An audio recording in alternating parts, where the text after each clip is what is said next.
Het, het, het! Alam nyo, huwag nyo nang problemahan yung pangit na email na yun. Ang ako sa inyo, mag-chillax lang kayo. Di ba nga, remember, may power si Terra para kalabanin siya. Ha!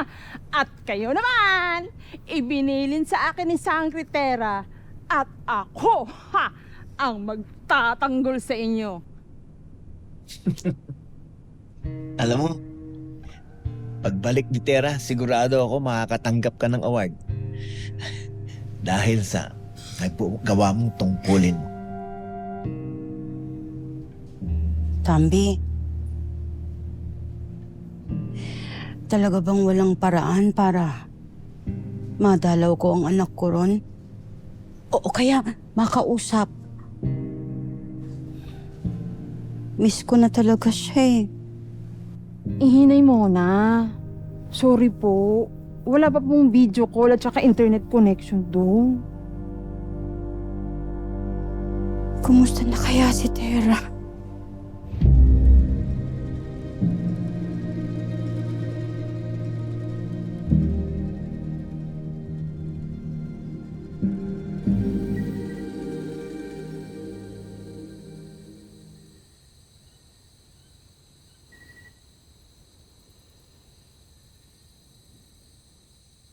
Napagkwentuhan na natin ang buhay ko, pati si Mitena. Baka naman pwede ikaw naman magkwento. Ikaw naman magkwento tungkol sa buhay mo sa Mina. Hindi naging makulay ang aking buhay.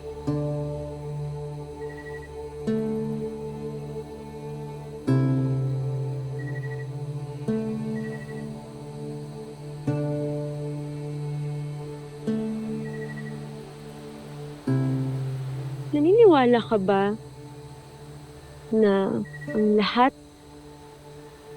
ng mga nangyayari sa mga buhay natin ay may dahilan?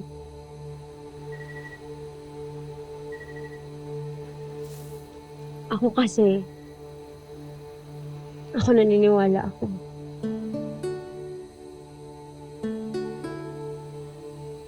Katulad nito, siguro ang dahilan kung bakit parehas tayong nabiktima ng lindol at parehas tayong napadpad dito ay para magtagpo tayo. Para makilala natin yung isa't isa. Para maging magkaibigan tayong dalawa. Wala pa akong nagiging tunay na kaibigan. Ako.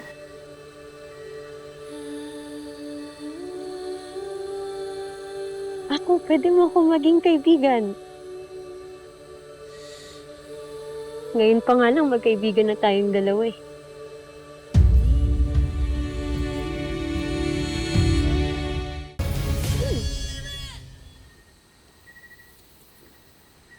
Naya, hindi ka man lang ba nakakaramdam ng pagkamuhi dahil sa pag-iwan sa iyo ng iyong mga magulang?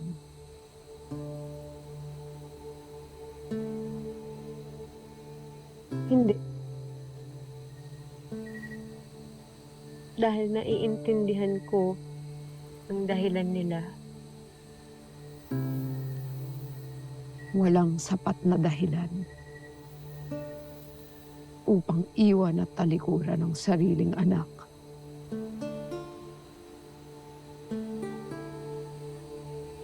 Uy. Sandali lang. Ako pa ba yung pinag-uusapan natin? O si Mitena na ulit?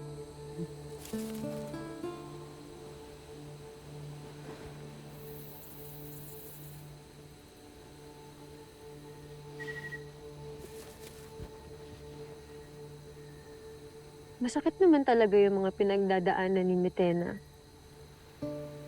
Naniniwala ako na masakit talaga yun. Pero ganun talaga eh. Pati yung mga magulang, nagkakamali. Sana matutunan ni Metena na magpatawad. Para hindi niya dala lahat ng galit at ng sakit sa puso niya. Sana mabigyan niya ng pagkakataon yung sarili niya na maging masaya.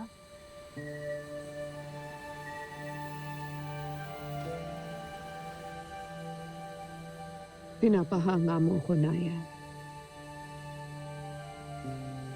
Hindi ko pa rin maintindihan kung paano nananatili sa'yo ang kabutihan. Sa kabila ng lahat ng nangyari sa'yo. Kasi ganun ako pinalaki. Pinalaki ako na punong-puno ng kabaitan. Punong-puno ng kasiyahan, ng tiwala, ng pag-aaruga, at pagmamahal.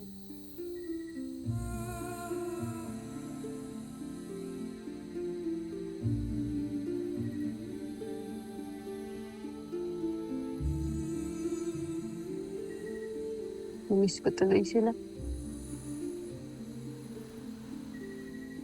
Miss ko bigla yung mga nagpalaki sa akin.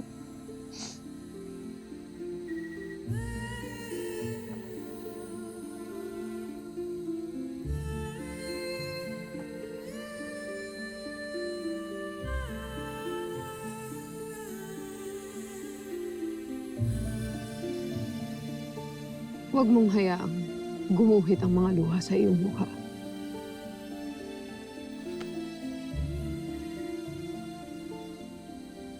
Kahinaan ng pagdamis.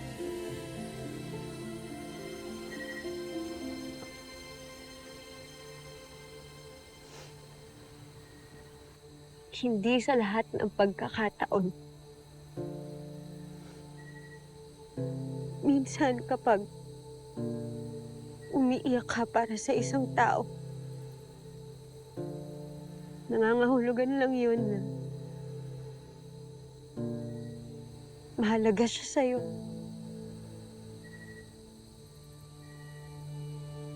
Nangangahulugan yun na mahal mo siya.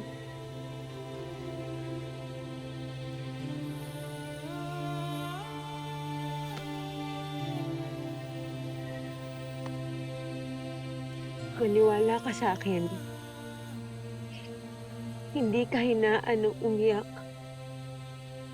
Hindi kahinaan ang magpakita ka ng pagpapahalaga at ng pagmamahal sa iba.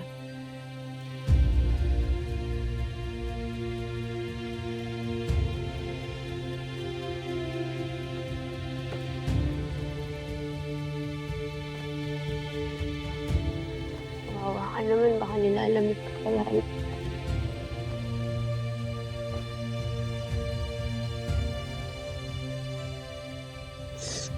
Salamat.